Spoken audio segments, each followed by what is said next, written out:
Tonight, You can take the boy out of Nebraska, but you can't take Nebraska out of the boy. making it in Hollywood. And there's a huge population of Nebraska people. Meet those who are chasing a dream.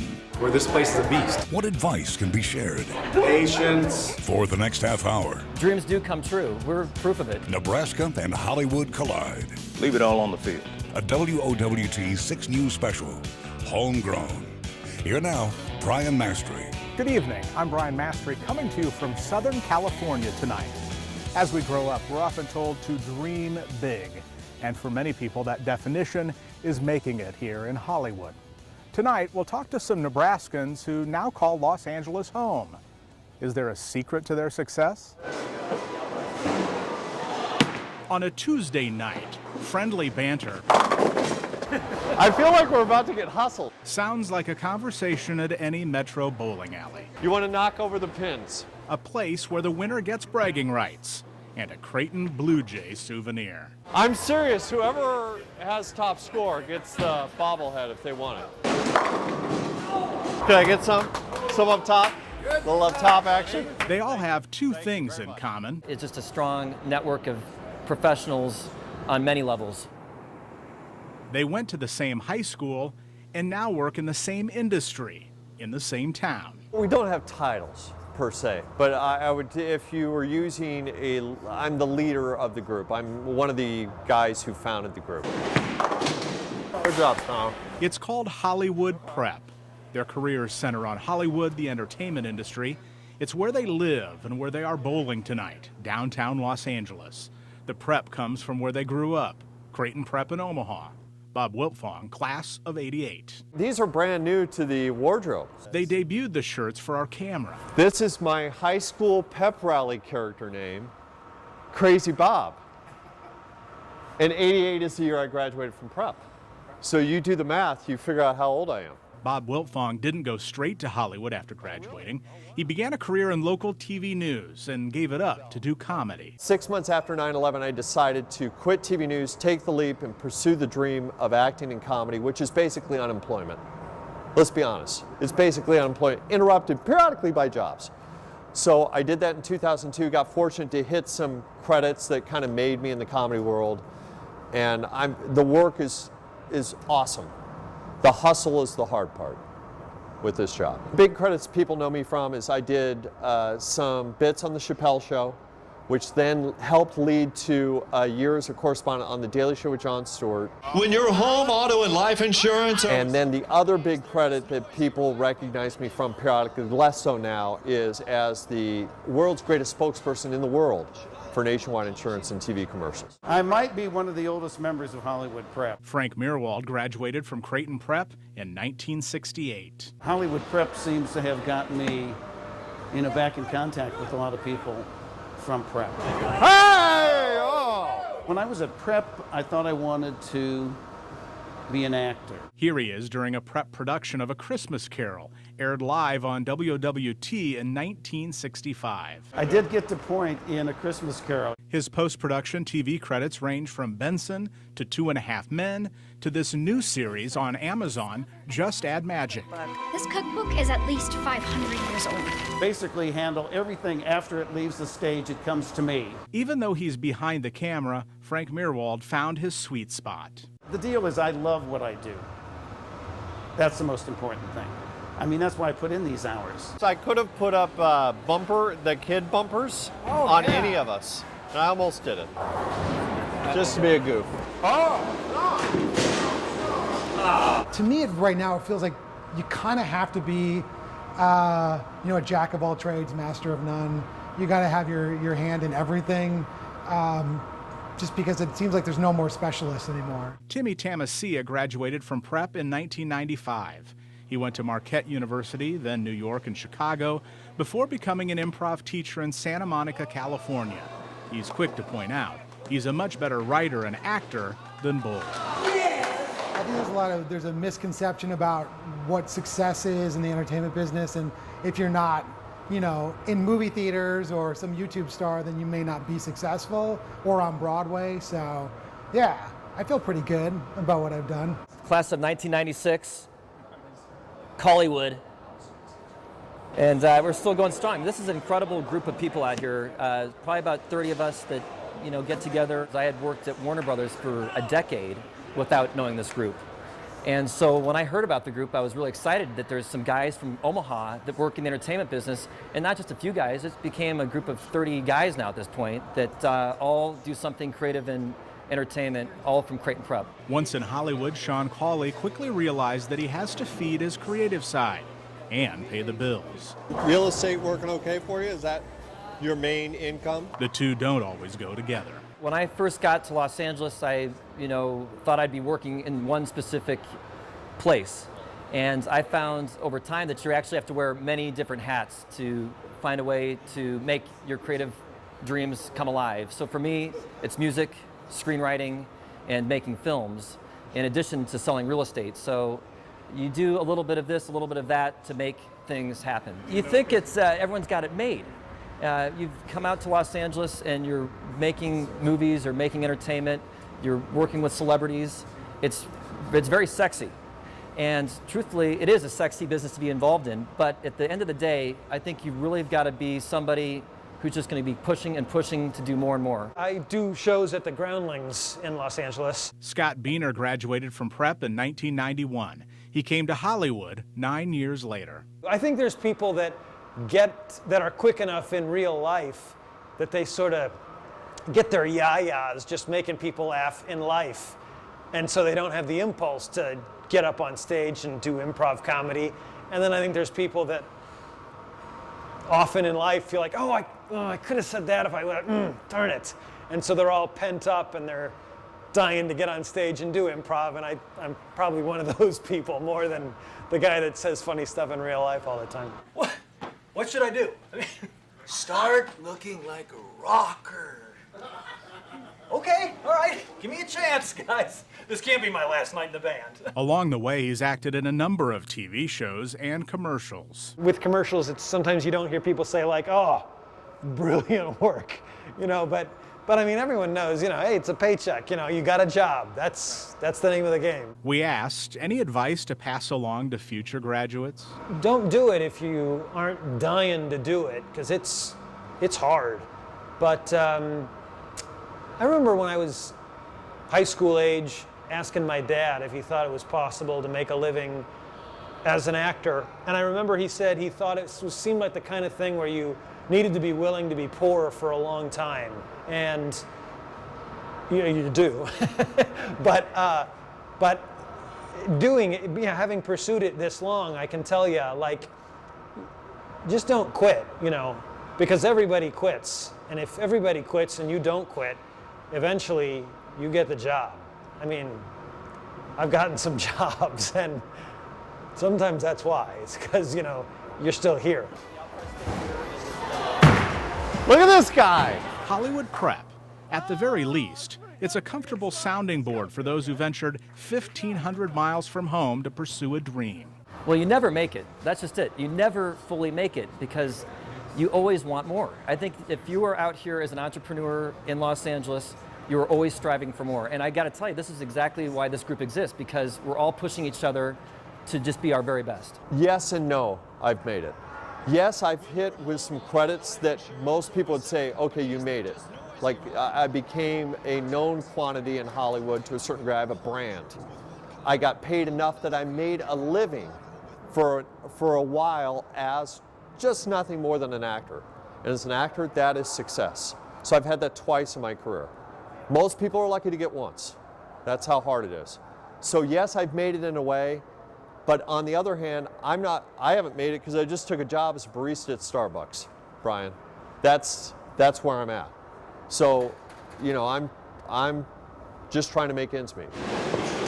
I am trying to position myself so I don't have to take the bobblehead home. And he didn't. Game face for Biener. Scott Biener took home the Blue Jay, another piece of Nebraska living in Hollywood. Coming up, how working in Hollywood doesn't necessarily mean you have to live here. There's two misconceptions that I always tell people when I talk to them. Plus, an Omaha man who spent a lot of time in the living rooms of college football fans this season. Hello, America. Larry Culpepper. How a West Side graduate's first name I was the worst waitress ever. played a role in landing a weekly TV show. A friend from Nebraska told me about it. And an inside look at one group helping generations of Nebraskans get a foot in the door of Hollywood. When Homegrown, a WOWT 6 News special, returns.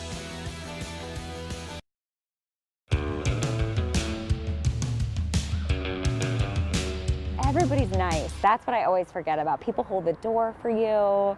They say hello. In LA, it's like fend for yourself. This is comfortable territory for Katie O'Brien. And I went to grade school right over here. So this was like the center of my universe. The West Side graduate spent a lot of time across the street in the coffee house, Village Grinder. This was always like I felt like my ideal self would come here and get a coffee and then go to class at West Side. She still remembers making the decision to go into comedy. I'm gonna do improv. I remember telling my parents, and it was like telling your parents that you want to do poetry. You can't just touch your best friend's crayons and expect everything to be okay. This year, the 27-year-old landed on TV with the show Teachers. I met there a bunch of other girls named Katie. So there's 6 of us, and we formed this comedy group called the Katydids, and we developed this web series called Teachers that is now a TV show. Teachers, with all 6 Katies taking part, airs on TV Land. One of the Katies, her name's actually Caitlin, was a Chicago public school teacher, and she would perform on the side, and she would just funnel all of these great stories to us. So I've been doing comedy for free for so long that I think my parents are like, oh my gosh, finally, like she can support herself, this is great. So I think it was a sigh of relief. Good thing too, because her side job as a waitress wasn't going well. I think I was demoted 3 times. I was demoted all the way to like rolling up silverware was all they trusted me with. I was terrible. I was just thinking, I invented the playoff. I should be able to hand off the trophy to the winner of the national championship. The man who plays Larry Culpepper, Dr. Pepper spokesman, is Jim Connor, Creighton prep class of '78. Your QB has a noodle arm, your kicker's from a Pee-wee soccer team, but... Jim Connor was working the night we were in Los Angeles bowling. He normally gets to the Hollywood prep events. There are 2 ways of seeing the world. Ow. That's too bright. I asked him what it was about Omaha and Hollywood. Jim Connor told me, some of the best commercial actors working today have come out of Nebraska. It is because we grew up in Middle America, untainted by either coast. We know what it is to be a genuine, authentic person. We enjoy subtlety. We are humble. We work and play well with others. We gravitate towards LA because you can see the sky easily, like in Nebraska, and as opposed to New York City. I knew that Hollywood was probably the place people thought I should be, but I never felt like I had to be there because I felt like if you had the money and if you had the ability to finance film, the people are going to come to you. Tim Christian is the head of a film financing company based in Omaha. The biggest film that we've done to date, which is, Z for Zachariah. Night Fox Entertainment looks for projects already in the works, where investors' cash can help sharpen or complete a film. Film is now a business where you can really mitigate risk in terms of how you approach a deal. So, years ago, and even a lot of people still do it today, namely the studios, their model is, let me throw as much money as I can into a picture, and then I'll see where it ends up. And that's risky. So our model is to look at films that are, budgets of under $10 million. We still have A-list cast, we still have distribution. I mean you no harm, man. My name's Caleb. There's 2 misconceptions that I always tell people when I talk to them. Number 1 is that you need $25 million to do a movie, to do a good movie. That's not true. The second myth is that you have to have a film that shows up in theaters all around the country in order to have a successful film. Again, not true. Tim Christian, a Creighton prep grad, believes Omaha works to his advantage. I think that we kind of have a reputation here in Omaha and Nebraska in general, or maybe even the Midwest, of being straight shooters and sort of telling it like it is, and people, they respect that. Coming up, wine is to food as music is to film. a two-time Oscar winner shares his experiences with fellow Nebraskans in Hollywood. We all take care of each other. And a unique networking program more than 2 decades in the making, when this WOWT 6 News special, Homegrown, returns. It's only appropriate that the Culver Hotel in Culver City, California, built by Nebraska native Harry Culver 92 years ago, has entertained thousands of Nebraskans over the years. We call it the Hollywood Salon, and we meet on the second Monday every month. We've never missed in 20-some years. It's a fantastic event. In 1992, producer Todd Nelson founded Nebraska Coast Connection as a place for those back home wanting to break into showbiz to network, to get and give advice. All the time I realized nobody's ever asked for a resume, not once. And that's just not the way you get hired in Hollywood. It's always who you know.